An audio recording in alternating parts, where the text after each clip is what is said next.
L'Azerbaïdjan est-il en train de détruire sciemment le patrimoine chrétien arménien du Haut-Karabakh?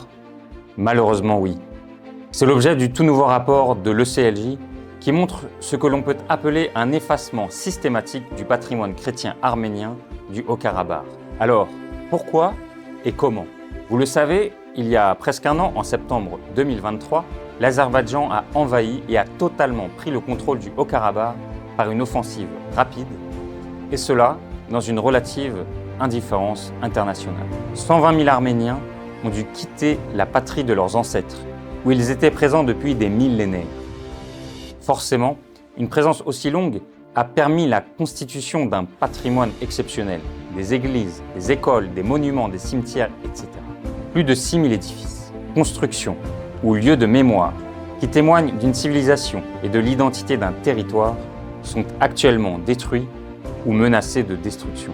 Il faut le dire clairement, car c'est la réalité.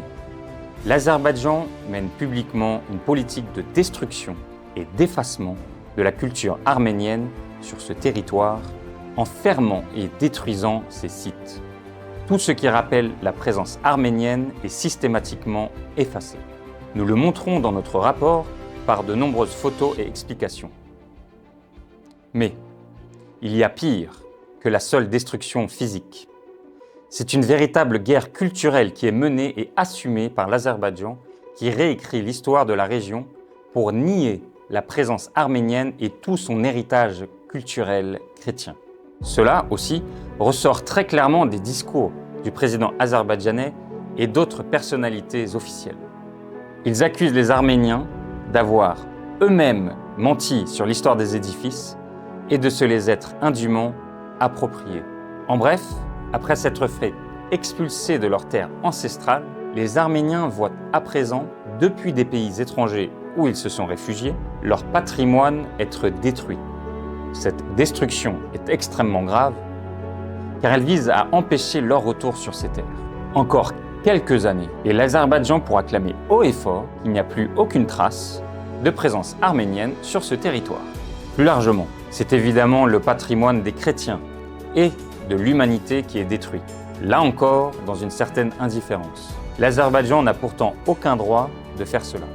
Détruire le patrimoine en vue d'effacer l'héritage culturel d'un peuple est contraire au droit international et doit nous inquiéter de la part d'un pays membre du Conseil de l'Europe et qui se prétend respectueux des droits de l'homme et de la démocratie. Il faut donc faire connaître cette destruction systématique du patrimoine arménien, la dénoncer pour qu'elle cesse. Je vous invite donc à lire et partager ce rapport que l'ECLJ va également diffuser auprès des représentations diplomatiques et onusiennes afin que des actions concrètes soient entreprises et que ce patrimoine chrétien, notre patrimoine commun de l'humanité, soit préservé.